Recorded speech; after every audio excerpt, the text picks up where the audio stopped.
नमस्कार।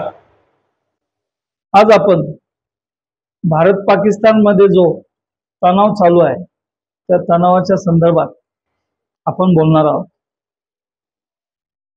कारगिल युद्ध, त्यानंतर 26/11चा हल्ला, संसदेवरचा हल्ला आणि नुकताच झालेला पहलगाम मध्ये भारतीय पर्यटकांना नावे विचारून, धर्म विचारून जो अतिरेक्यांनी हल्ला केलेला आहे, त्या हल्ल्याच्या संदर्भात संपूर्ण देश आज मृत्युमुखी पडलेल्या पर्यटकांच्या विषयी हळहळ व्यक्त करत आहे।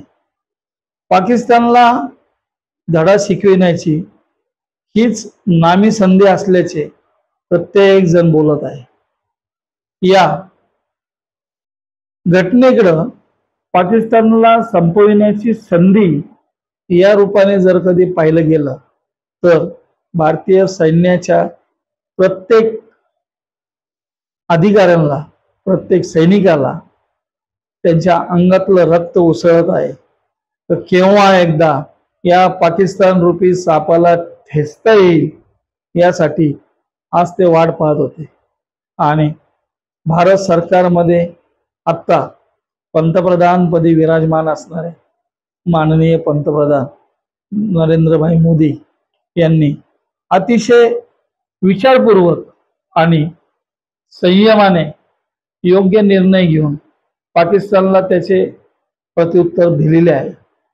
त्यांच्या पाकिस्तानमध्ये घुसून जर कधी आमची सैनिक तेथील अतिरेक्यांचे जे काही छावणी केंद्र आहे, ते प्रशिक्षण केंद्र आहे, त्या प्रशिक्षण केंद्रांना लक्ष करून आमच्या दोन महिला जाऊन जर कधी ते प्रशिक्षण ठिकाणं उद्ध्वस्त करत असेल तर यावरून पाकिस्ताननी भारताच्या सैनिकांची, भारताची क्षमता आज काय आहे याबद्दल विचार करण्याची वेळ आलेली आहे।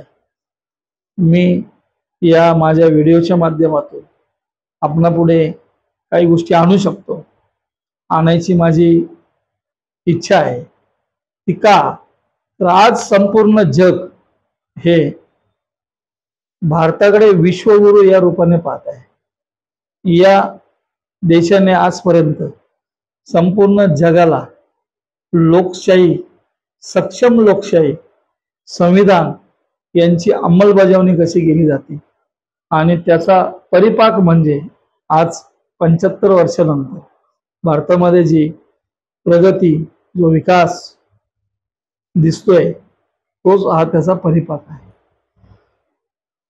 मग आपण म्हणतो ह्या सगळ्या गोष्टी चालत असताना एका बाजूनी श्रीलंका आहे, दुसऱ्या बाजूनी बांगलादेश आहे, त्यानंतर शेजारी चीन आहे, दुसऱ्या बाजूला पाकिस्तान आहे।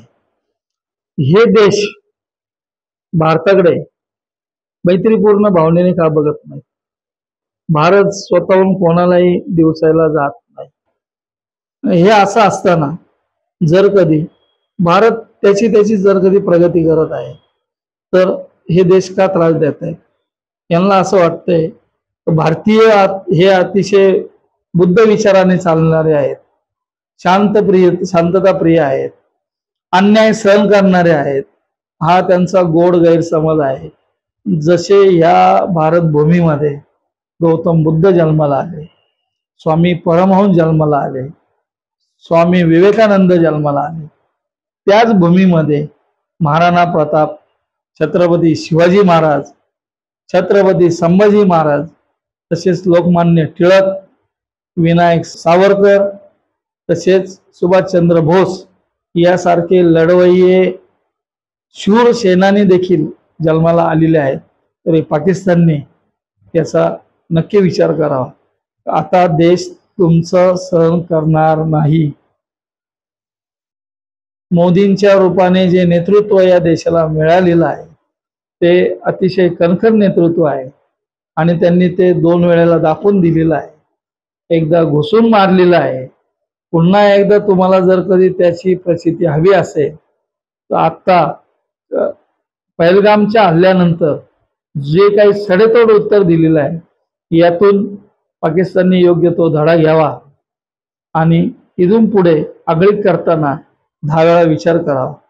माझं भारताचे पंतप्रधान नरेंद्र मोदी यांना कळकळीचे आव्हान आहे. मोदी साहेब, प्रत्येक भारतीय आज मोठ्या आशेने तुमच्याकडे बघत आहे.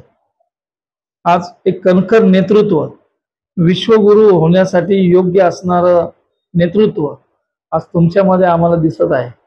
आम्ही सर्व भारतीय तुमच्या पाठीशी खंबीरपणे उभे आहोत.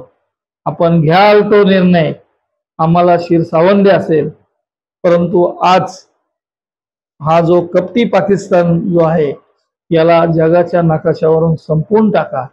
संपूर्ण भारत देशाचा 150 कोटी नागरिक तुमच्या पाठीशी खंबीरपणे उभा आहे.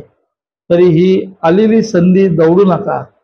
पाकव्याप्त काश्मीर हा आता मिळविल्याशिवाय सैनिकांना व तिन्ही दलाच्या सेना प्रमुखांना शांत बसू देऊ नका.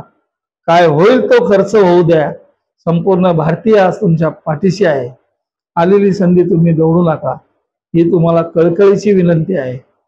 टॉप न्यूज पुणे, संपादक कैलास गायकवाड. अशाच नवनवीन बातम्या व घडामोडी पाहण्यासाठी आमच्या चॅनलला लाईक, शेअर व सबस्क्राईब करा. टॉप न्यूज पुणे, जाहिराती व बातम्या देण्यासाठी संपर्क मुख्य संपादक कैलास गायकवाड. संपर्क क्रमांक 8080 17 80 77. पुणे शहरात न्यूज रिपोर्टर नेमणे आहे. इच्छुकांनी वरील मोबाईल नंबरवर संपर्क साधावा. Top news Pune.